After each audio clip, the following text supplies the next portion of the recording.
Welcome to Unlocked, where we at ADISA Certification demystify and explain the Legal Services Operational Privacy Certification Scheme, or LOCS 23. We hope to make it more accessible to you and highlight the importance of getting involved through certification for your business.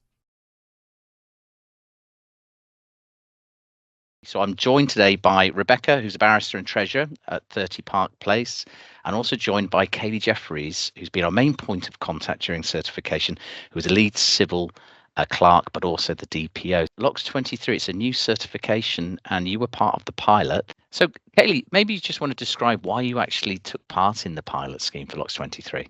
Briefed asked us because they know that we take data protection very seriously.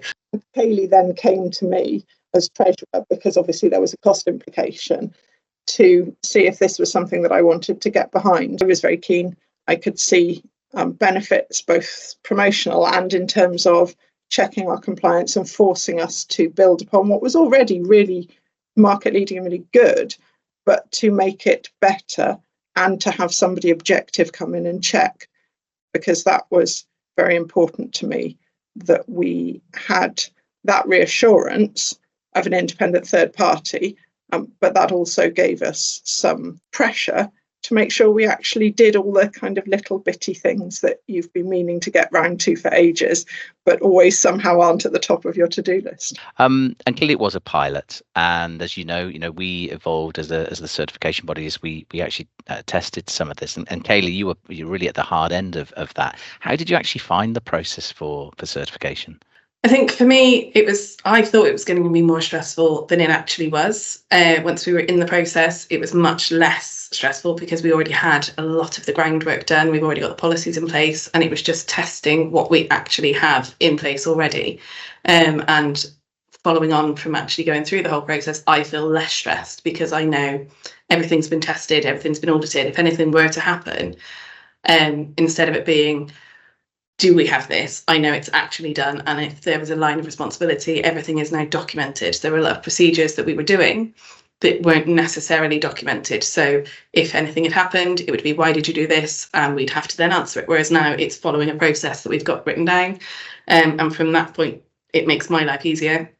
And just testing everything to make sure that it's as it should be has brought a hell of a lot of reassurance to me.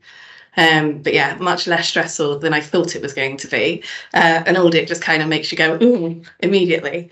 Whereas actually doing the audit, albeit it was very, very thorough, it was actually okay because we knew what we were doing and the foundations were there. So it wasn't a case of having to do lots of work to get to that standard. It was more a case of checking we were actually at that standard. Audits can be stressful for people, but if you prepare well, in actual fact, it's just reconfirming what you already think, and you get that independent verification, or it finds some holes. Did you have to put much work in before you started the formal process to be prepared, or were you already in that space? We'd already done quite a lot because I'm paranoid about data security, but we knew that there were some areas, either in documenting, as Kayleigh's already said, or where it involves individual barristers, where we had to do some additional preparation. But I was so pleased because these are things that it's really easy to let slide when everyone's busy. Yeah. But having a deadline, knowing you have to do it, puts it at the forefront of what's on your to-do list. And that's really helpful. And equally helpful when we actually were audited, that it found some things that we could improve upon. And that was great because I knew it was a proper audit. It had actually checked and it gave us the opportunity to be better. So it was reassuring to see that we weren't perfect. Because if you had come back and said we were, I would have been worried about the certification process because people are human. ADISA, one of our reputations is that we actually check stuff, which sounds completely daft to say as a certification body, but I also know that there's a lot of tick box compliance which goes on. And for me, that's a false assurance if that is what happens. It's certainly not what we do, because the bit that you talked about, Kayleigh, is you need to know and you need to be prepared and improve. And that's one of the benefits, I think, of certification is that independent assessment of what you think is already good. And if we do find areas for improvement, they can be highlighted and improved upon. And that's really beneficial, I think, across the whole sector, which is that continual positive improvement. And we talked just before about Park Place and being, at the forefront of innovation in the legal space. Where do you see what now with LOCS 23 in yourselves? What's the plan for now you've got certification? One of the benefits that I see as treasurer is it's an obvious marketing tool for chambers. We're market leading, and we can prove we're market leading in this area, and that's really valuable. It's valuable in terms of getting work in, but it also is valuable in terms of drawing good quality barristers to 30 Park Place. I know that a lot of chambers don't take this sort of stuff as seriously as they should. There are going to be individual barristers who are worried about their own chambers, and 30 Park Place is a safe place they can come and practice, knowing everything is working properly. I mean, from my point of view, it saves time for us on the due diligence side of things when we were getting the surveys and questionnaires through from firms, because a lot of firms now, their compliance teams are on it and they're trying to check with us. They're sending through the questionnaires that have been agreed between the Bar Council and the Law Society to evidence what you've got in place. Theoretically, tick all of those boxes. It should assure anyone that we are at the heart of what it needs to be. We've got everything in place. It was like with Cyber Essentials Plus, we were the first chambers in Wales to get it.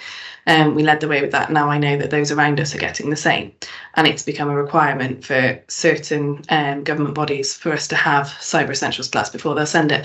And I envisage at some point it will become the same with LOCS, that different firms will require it. And surely, from a compliance point of view, for a firm of solicitors, if there's a compliance officer, it makes sense for them to say, we require it, because they know you're then at that standard.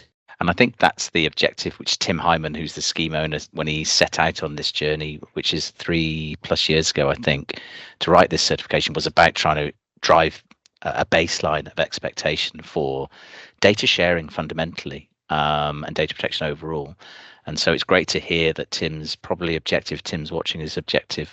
It's aligned to exactly how you feel about this improving standards across the board. Thank you, Kayleigh, for taking part, and Rebecca for taking part in today, but also for allowing us to come and pilot what we were doing with yourselves. And congratulations on achieving certification to LOCS 23.